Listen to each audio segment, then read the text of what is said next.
Hello, great morning, everyone. It's a sunny Wednesday morning.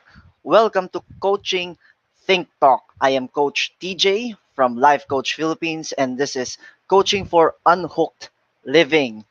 This coaching conversation is for those who are struggling every day to shake off or to get off from distractions, those who are having difficulties with their attention and getting things done.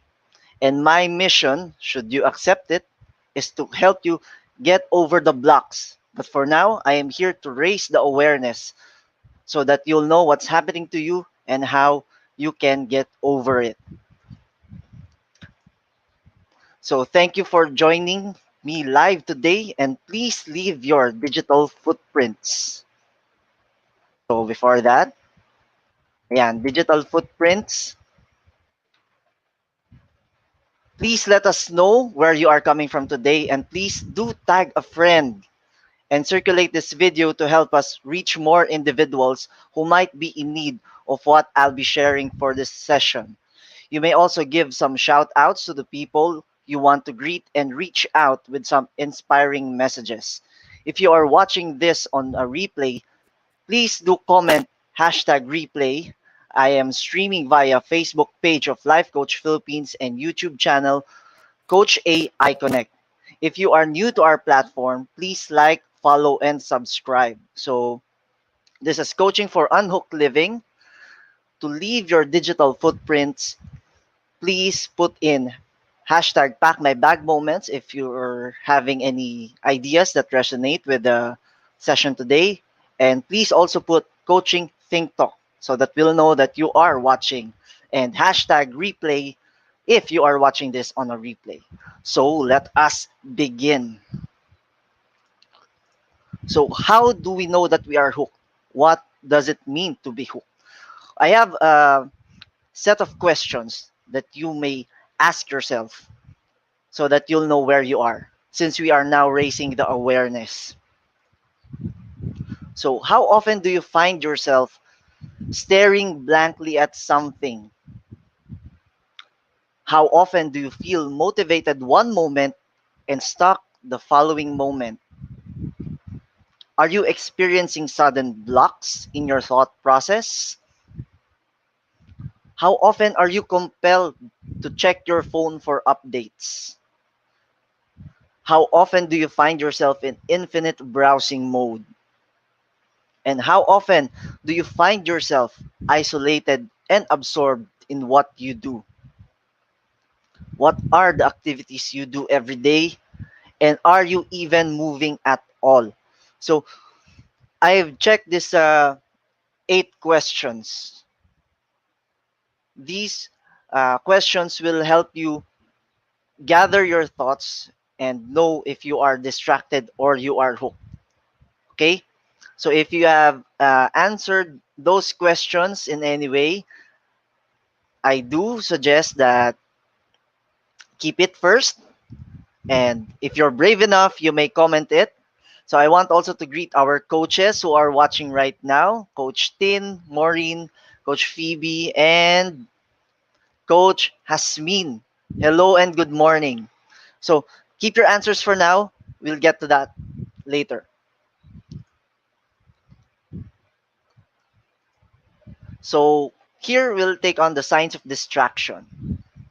First, you'll notice that you have a recognizable lack of focus if you're distracted. Second, if your thoughts are adrift, lumilipad ang isip mo. That's why I ask you, are you finding yourself staring blankly at something early in the morning or any moment in the day? Yung lack of focus, yan, yung you feel motivated one moment, then later on stuck ka na, 'di ba? I'm sure you've experienced those several times in your life. And the third is, are you feeling overwhelmed with simple tasks? Alam mong madali lang siya. For example, you're reviewing. However, you cannot get off that page. 'Di ba? Parang ang hirap. Even as coaches, we also find ourselves being distracted from time to time. So okay lang 'yan. You are not alone in the struggle. Ayun, we have new coaches. Hello, Coach Nilo, Coach Nords, Coach John, and Coach Candy. Thank you for dropping by. So, next will be quite heavy. What are the signs of addiction? Okay, first and foremost, disclaimer, we will not be talking about substance abuse today, but just the signs or the telltale signs of you are being addicted to something. Okay, the first one is the inability to distance yourself from a behavior or an activity. For example, like Facebook, mobile games, video games, or let's say eating. Di ka matigil sa kakakain. Kakatapos mo lang umuya, feeling mo kailangan na ng bibig mo ng pagkain ulit. Yan, you have a lack of control. Hindi mo siya mapigilan. If you just see a trigger for that activity, for that thing, automatically, you'll just jump right in. Yan. Another telltale signs of being addicted to something is you have decreased socialization or connection. You spend more time alone by yourself in your room. 'Di ba? Usually, pagkakain na, you'll just get your food, you'll eat in your room, or if you are eating together with the family, you are more focused on finishing your meals than actually spending time with them. I hope it's ringing bells. Marami-rami yan. So it's not just for substance abuse, but that will not be the talk. Now it's just the behavior that you are exhibiting without substance abuse. Ayan. Are you engaging in risky behavior? So how do we define risky behavior? So again, this is not in the context of substance abuse. This is in the context of you getting hooked to an activity or a thing. For example, you are hooked in getting or you are addicted to going out. Mahilig ka lang talaga gumala. Especially at this time, you are tempted to go out of your house despite the curfews, despite the signs of the pandemic. Yan. So lumalabas ka, sasabihin mo, ay, nag-iingat naman ako. I practice social distancing, I still wear a mask. But still, it is a risky behavior because you're doing it without a clear goal. Gusto mo lang talaga lumabas. So that's one sign. Another is disregarding the risk factors. So you engaging and disregarding, they go hand in hand. Kasi once you start engaging in risky behavior, nababawasan yung level of fear or threat na nararamdaman mo while engaging on it. And thereby, you are disregarding the risks or the risk factors that come with the exposure and the activity. So I want to greet our newly joined coaches. We have Coach Sean, Sir Leonard, pa ba? Saka si Coach Jonathan and Coach Lynn. Thank you for dropping by and watching. So ayan, we have the signs of distraction and the signs of addiction. Being hooked will display a combination of these two. So tatandaan nyo yan. If you are experiencing any of the symptoms or of the signs, ayan, this should be a wake-up call. So ito, we will now dive into the mechanism of getting hooked. So I'll show you 4 quadrants. So this is the psychological architecture of how developers make habit forming apps or apps that hook you to their platforms. So yan, we have the triggers. So there are 2 types of triggers. You have the external and the internal. For the external triggers, this is something that comes out or something that is outside the control of the user. So ano yung mga examples nito? The external trigger is uh, notification on your phone, someone who messaged you. For example, you're on Messenger, you're working, may nag-message sa'yo ng memes. Of course, you'll be compelled to check it out. Tapos mapupunta siya sa Facebook page or sa 9gag. So yun, external trigger like a notification via email, messenger, or an advertisement. Yan. Something to get your attention. The internal trigger is what the user wants. Ayan. Ano yung mga uh, nagagratify niya. So, examples are you bored? Are you anxious? 'Di ba? Or are you worrying about something? Are you excited about something? So, yan. Yung internal emotions na nararamdaman ng user. Okay. From there, we will proceed to the actions. So, if there's a trigger, there should be an action. So, your actions would be the simplest behavior that will merit a reward. So, eto. From the trigger, you have you have an action pag kinlik mo siya. Developers or app developers, they want to eliminate as many steps for the action for you to get the reward right away. 'Di ba? Isang click lang or pupunta ka lang sa page nila, ayan na. Automatic na. So, the actions, after you have done the actions, you will now proceed to the variable rewards. So, this is the key here. Bakit siya variable? So, the variable rewards is based on the principle that you will receive a reward, but it's not fixed. It means it varies from time to time. So, yung level of reward or yung dopamine na natatanggap mo after accomplishing the task, nag-iiba siya. So, hindi ka nasasanay. 'Di ba? So, the uncertainty of the reward keeps you excited kasi feeling mo, uy, baka mas maraming magla-like, mas maraming magko-comment, mas maraming magre-react. So, you're always on the edge of your seat. Then the final quadrant natin is investment. So, ginawa mo na siya, you've received a reward. Ngayon, iisipin mo naman, you are now planning, what kind of work can I put in my next input so that I get more rewards? Yan. So, doon na siya nagsisimula. So, the loop goes like this. Yan. You notice the arrow is pointed from the external trigger. Then it goes through the action. After the action has been completed, you will receive a reward. After that, you'll start thinking of investing. You're going to do the next big thing, ika nga. Then after that investment, that will result now into an emotional internal trigger. So you can see that the picture, mukha siya talagang hook. Sasabit ka talaga. Yan. So this coaching for unhooked living, we will start with the awareness para malaman mo kung saan ka sumasabit sa buhay mo.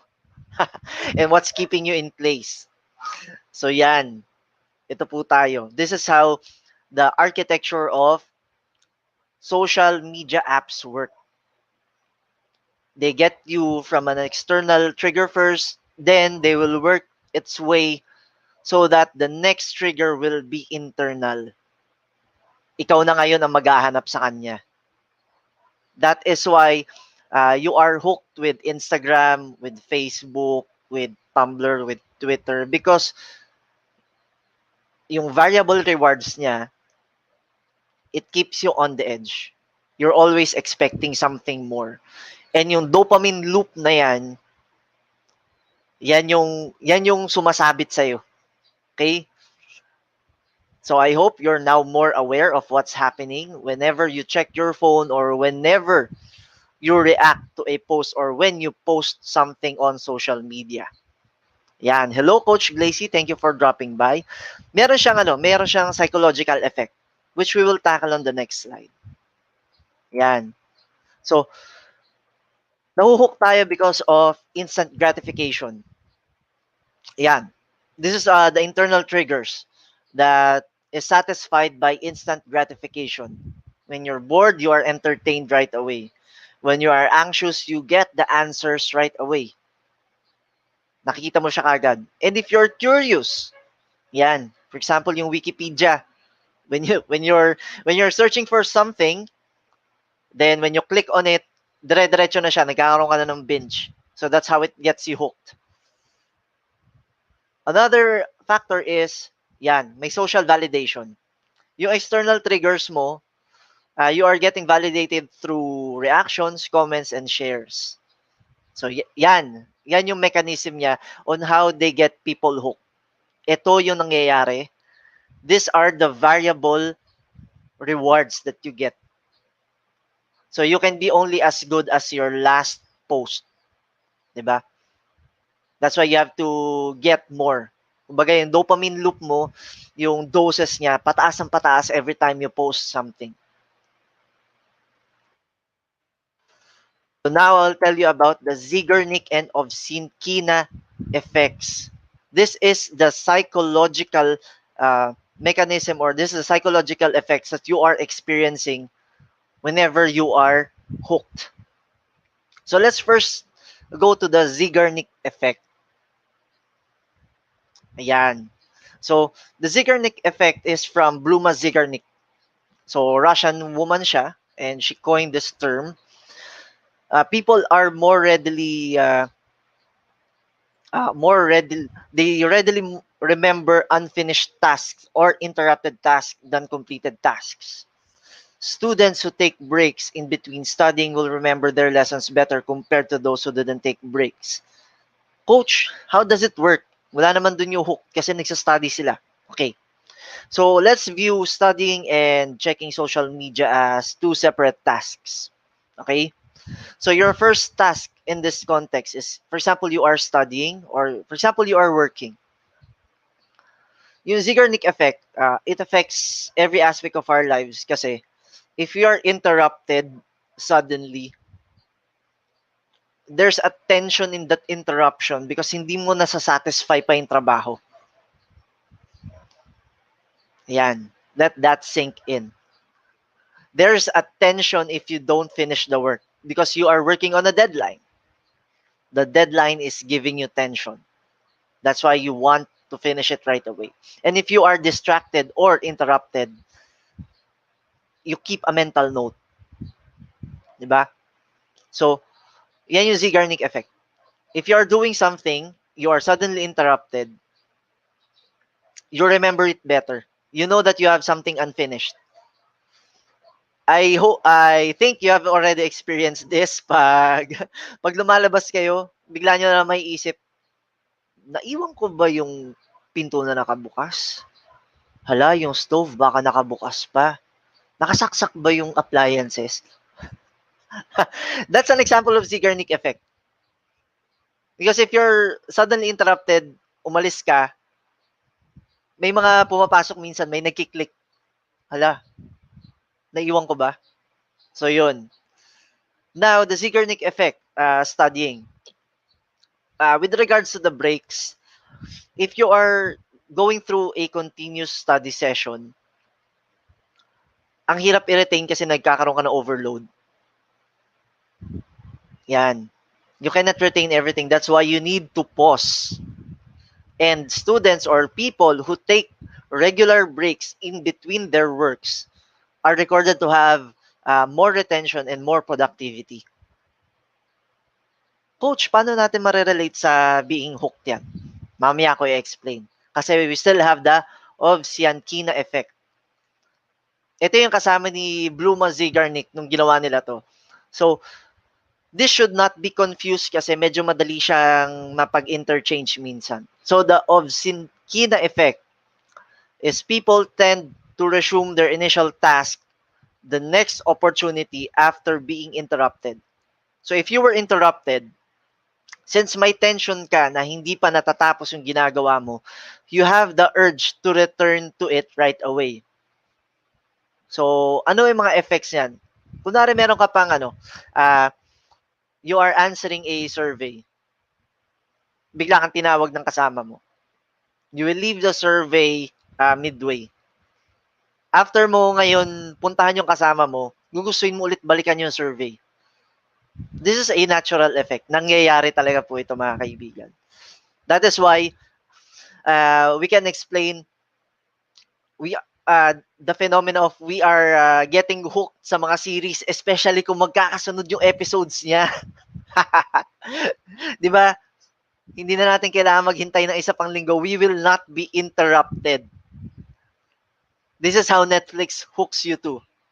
Pag nakikita mo, wow, may episode ulit siya kasunod. Okay. Kahit sabihin mo ilang beses na, last episode na to.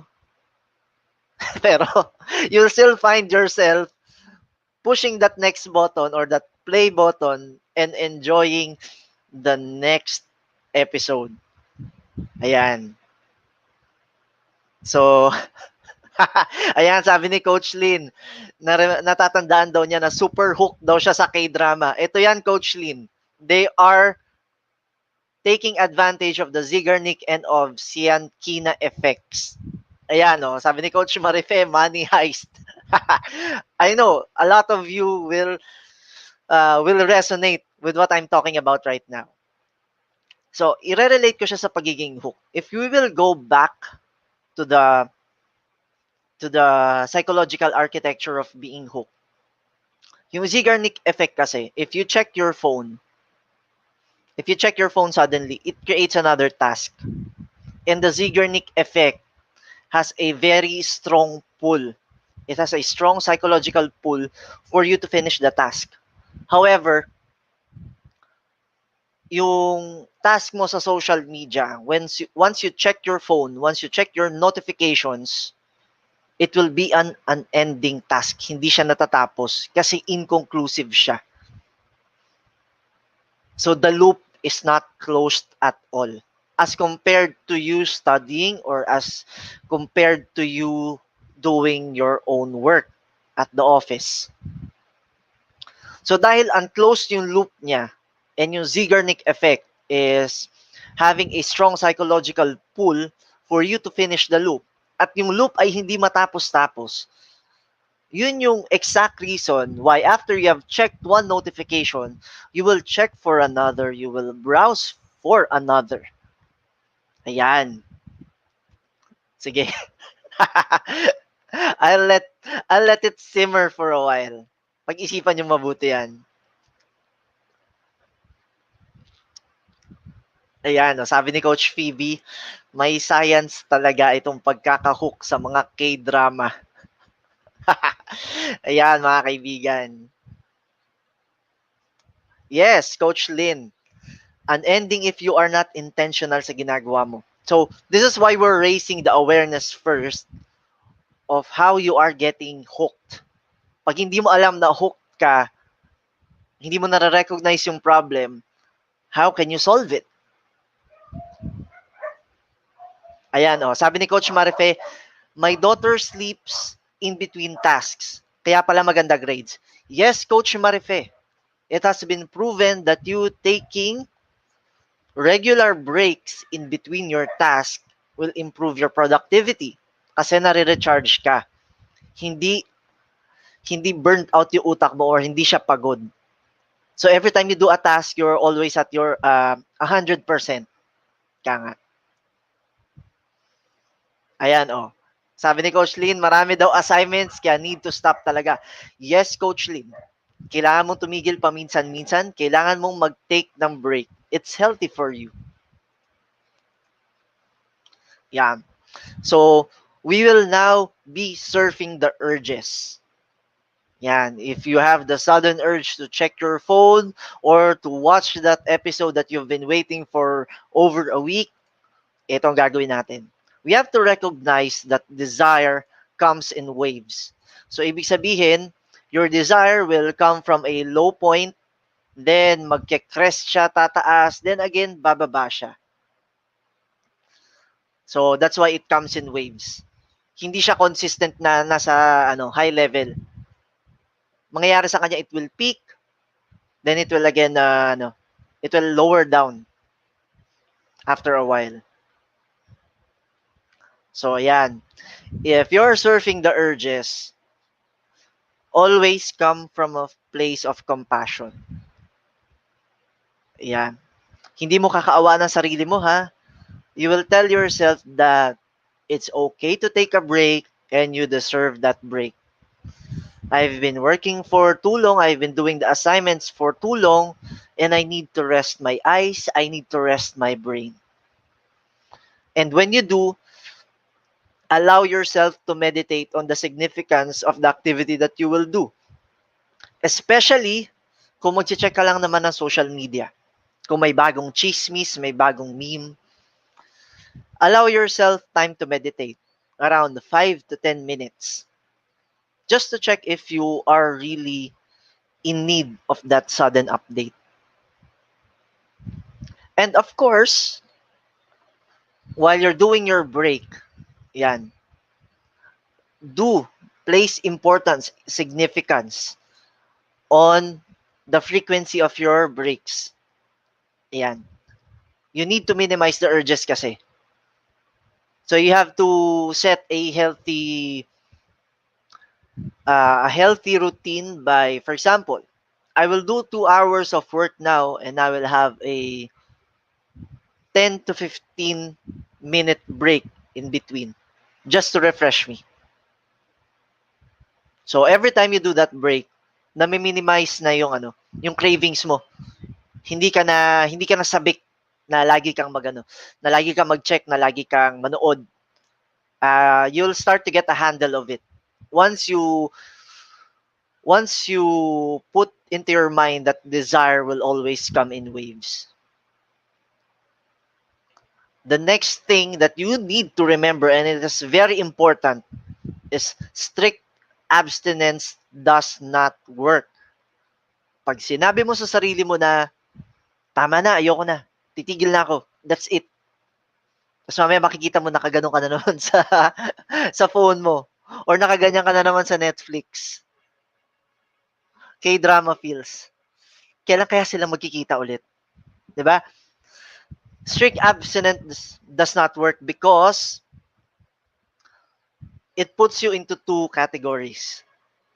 You'll be either the blamer or the shamer. So, ano ba yung categories nito? If you are a blamer, you will attribute the fault to your weakness, uh, to your lack of resolve or lack of will. Sasabihin mo na naman, ano ba yan? Napakarupok ko naman. Shout out sa mga marurupok. Please be gentle to yourself. Do not apply strict abstinence. Do not blame yourself because, again, the psychological pull is too strong. Proven na yan. And you cannot beat that right away. So that's the first category. You will blame yourself for your weakness. And you shouldn't do that. I'll tell you why after I finish the shamers. Okay? The shamers, on the other hand, hindi mo bine-blame yung sarili mo pero pinapahiya mo siya. You are shaming yourself because you have no control or you have little control and therefore you feel worthless. And when you feel worthless, ayan na. You'll look for something to ease the pain. Same with the blamers because when you blame yourself, you put yourself down and you need a pick-me-up. And ano yung pick-me-up nyo? Yan, papasok na ulit yung Netflix, K-drama, Facebook, 9gag, YouTube. So, ayan na. Social media to the rescue for your pick-me-up. Hindi nyo ba napapansin pag nalulungkot kayo? Parang gusto ko manood ng K-drama ngayon. Gusto ko makakita ng upa. Or for the guys, YouTube, maghahanap na nakakatawa or maghahanap ng memes, 'di ba? So yun. Blaming yourself, shaming yourself just triggers the internal need for you to get away from it. That's why you are still hooked on whatever it is that you're doing right now. Ayan. So, it's better to serve the urges than to apply strict abstinence. So, I hope uh, our viewers ilag-ilag kung may tinatamaan. But I know that you are now getting more aware of what you're doing. So, this is the point of our talk today. Ayan. Eliminating the energy robbers. So, your distractions will always rob you of your energy. Ito po tayo. This is a toolkit from the productivity workbook of coaching upskills and upskills blueprint. So to eliminate your energy robbers, first you need to know what are those. So you have to list them down. Get a piece of pen and paper and list it down. After listing them down, you have to find the 20% of the items that rob you of your energy. Markahan mo na sila. So kung 10 yan, 20% is find two things that really drain you the most or the ones that sap your attention. After that, you have to write a plan to either eliminate or minimize the draining effect on the next column. So, I've prepared something for you from the toolkit. Ito, you can use this. Ginawa ko siya sa Excel or sa tables. So you have the energy robbers. So they are divided into three categories. You have physical energy, emotional, and mental. So sa physical, anong klase activity ba ang laging pumapagod sa'yo? At yung pagod ba na yun ay, is it something that produces or is it productive to your day? Or is it just an empty exercise? Papagurin ka lang niya. So yan, you put it here and on the next column, the solution. The next column would be emotional energy. What are the behaviors or the activities that drain you emotionally? Yan. If you are with someone, may asawa ka, boyfriend, girlfriend, or do you have friends that suddenly suck the life out of you for whatever reason? Ilista nyo yan. I know you're already thinking of some. Yeah, please list them down. Your emotional energy, you'll need that to power through the day. Same with mental energy. Ano ba yung mga tasks na nagpapatagal ng proseso? Or if you're in work, how can you streamline the work? What are the activities? What are the people or the behavior that you notice that would take away time and energy from your brain to process the work that you're doing now? How can you make the process easier? So yan. So this is a toolkit and I know this is a very powerful one kasi you are identifying the robbers of your energy. Pag na-identify mo yan, you can find a solution later on. And when you do, you'll definitely increase your productivity. Hindi ka na napapagod ng wala sa oras. So yan.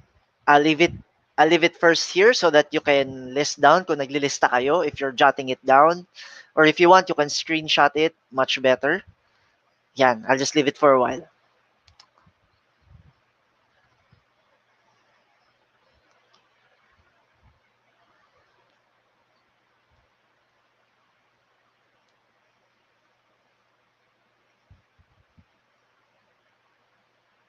Okay.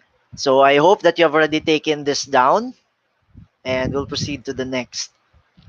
So, ayan mga kaibigan.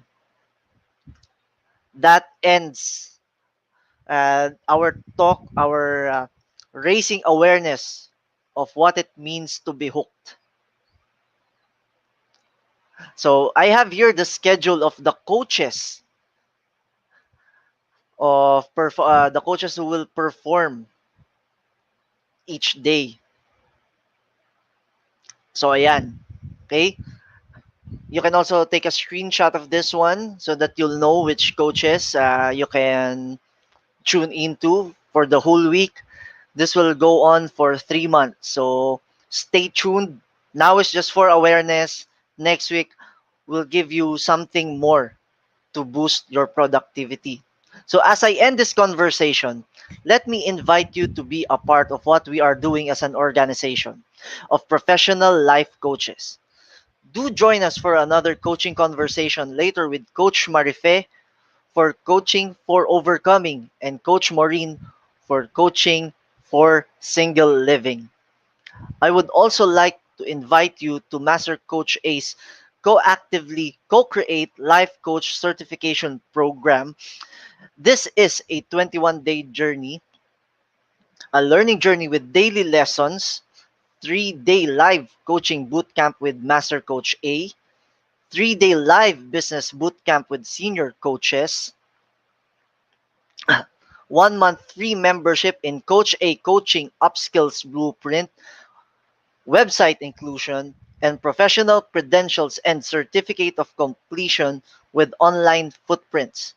The first batch is happening this coming April 10, 17, and 24. So please connect with Coach Rizal through 0917-586-1661. Again, that is Coach Rizal at 0917-586-1661 for assistance. Once again, this is Coach TJ from Life Coach Philippines for Coaching Think Talk. Coaches like us think and talk like this. This is us in the Philippines. So, love, bam, boom. Again, so love, bam, boom, love, bam, boom. See you again next week.